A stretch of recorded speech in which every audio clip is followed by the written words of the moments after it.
Praise the Lord, dear all brothers and sisters in Christ. I want to greet you all in the name of Lord and Savior Jesus. இந்த நாளிலும் கூட நம்முடைய கர்த்தரும் இரட்சகருமாய் காணப்படுகிற இயேசு கிறிஸ்துவின் நாமத்தினாலே உங்கள் யாவருக்கும் என்னுடைய வாழ்த்துதலை தெரிவித்துக் கொள்ள விரும்புகிறேன். இந்த நாளிலும் கூட நாம் பார்க்க போகிற தலைப்பு த லை, பொய்யை குறித்து இந்த நாளிலே நாம் பார்க்க போகிறோம். A lie can make everything upside down என்கிற காரியம் நாம் புரிந்து கொள்ள வேண்டும்.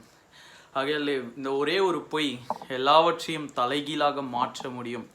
ஆகையால் அந்த காரியங்களே இந்த நாளிலே நாம் பார்க்க போகிறோம்.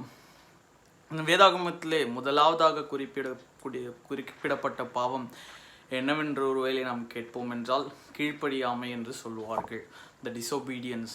But it is not that disobedience is the first sin which is recorded in the Bible. The first sin which is recorded in the Bible is lie. முதலாவது பாவம் வேதாகமத்திலே குறிப்பிடப்பட்டது என்னவென்றால் பொய். அது என்ன பொய்? சாத்தானானவன் பொய் சொல்லுகிறான். ஏனென்றால் சாத்தானுக்கு பாவம் மாத்திரமே தெரியும். பாவத்தை ஆரம்பித்து வைத்ததும் அவன்தான். ஆதாம் ஏவாளினிடத்திலே நீங்கள் தேவர்களைப் போல காணப்படுவீர்கள் இந்த கனியை புசித்தால் என்று பொய் சொல்லுகிறதை நாம் பார்க்கிறோம். ஆனால் தேவன் என்ன சொன்னார்? இந்த கனியை புசிக்கும் நாளிலே நீங்கள் சாகவே சாவீர்கள் என்று சொன்னார். ஆகையாலே தேவன் சொன்னதை நம்பாமல் சாத்தான் சொன்னதை நம்பினார்கள். சாத்தான் பொய் சொன்னான். ஆகையாலே அவர்கள் அங்கே அதை புசித்து ஆவிக்குரிய ரீதியிலே மரித்து போனதை நாம் பார்க்கிறோம். ஆகையாலே நன்மை தீமை என்னவென்று அறிந்து கொண்டவர்களாய் அங்கே தங்கள் நிர்வாணிகள் என்கிற நிலைமையை அறிந்து கொண்டவர்களாய் காணப்பட்டார்கள் என்று நாம் அறிவோம். ஆகையாலே வேதாகமத்தில் முதலாவதாக சொல்லப்பட்ட அல்லது செய்யப்பட்ட பாவம், எழுதப்பட்ட பாவம் பொய். ஆகையாலே முதலாவதாக காணப்படுகிற பாவம் பொய். அந்த ஒரே ஒரு பொய் எல்லாவற்றையும் எவ்விதமாய் தலைகீழாக மாற்றுகிறது என்று பார்க்கும் பொழுது தேவனுக்கும் மனிதனுக்கும் பிரிவினை உண்டாக்கினது அந்த கனியை புசித்ததினாலே. அவர்கள் தேவனுடைய சந்திநாதனத்தை விட்டு அங்கே துரத்தப்பட்டார்கள். அவர்களுக்கும் தேவனுக்கும் எந்த விதமான சம்பந்தமும் இல்லை. அதன் பிறகு பிறந்த சந்ததியார் எல்லாரும் பாவம் செய்து கொண்டு வந்தார்கள்.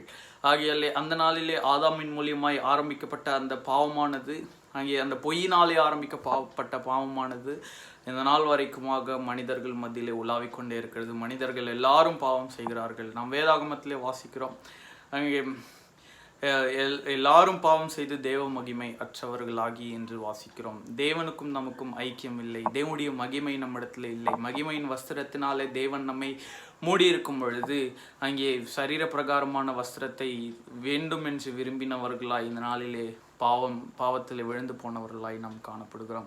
இது எல்லாவற்றிற்கும் ஒரே ஒரு காரணம் பொய். எல்லாவற்றையும் தலைகீழாக மாற்றின அந்த பொய். ஆகையால் இந்த நாளிலே இந்த பொய்யினுடைய காரியத்தை நாம் பார்க்கிறோம். எப்பேற்பட்ட பின்விளைவுகளை இது கொடுக்கிறது என்று பார்க்கிறோம். The consequences of life. ஆகையாலே இந்த நாளிலே சிறிய பொய் பெரிய பொய் என்று அல்ல, பொய் சொன்னாலே அது பாவம் தான். இந்த நாளிலே ஒரு நாளைக்கு குறைந்தபட்சம் 2 பொய்யாவது நாம் சொல்லுகிறவர்களாக இருப்போம். அது எல்லாவற்றையும் தலைகீழாக மாற்றுகிறதா இருக்கும். சிறிய பொய் என்று எடுத்துக்கொள்ள வேண்டாம், பெரிய பொய் என்று எடுத்துக்கொள்ள வேண்டாம். அநேக நேரங்களிலே பொய் சொல்லும் பொழுது நம்மை நாமே நாம் கேள்வி கேட்டுக்கொள்ளலாம். ஆகையாலே இதனுடைய பின்விளைவு என்னவா இருக்குமோ என்கிற பயம் நமக்குள்ளாக வருகிறதாய் காணப்படும் பொழுது அவ்விதமான காரியத்தை நாம் செய்யாதிருக்கிறவர்களாக இருப்போம். ஆகையாலே வேதாகமத்தில் நாம் வாசிக்க முடியும், நீதிமொழிகளிலே பொய் நாவு தேவனுக்கு அருவருப்பாக இருக்கிறது என்று நம்மாலே வாசிக்க முடியும்.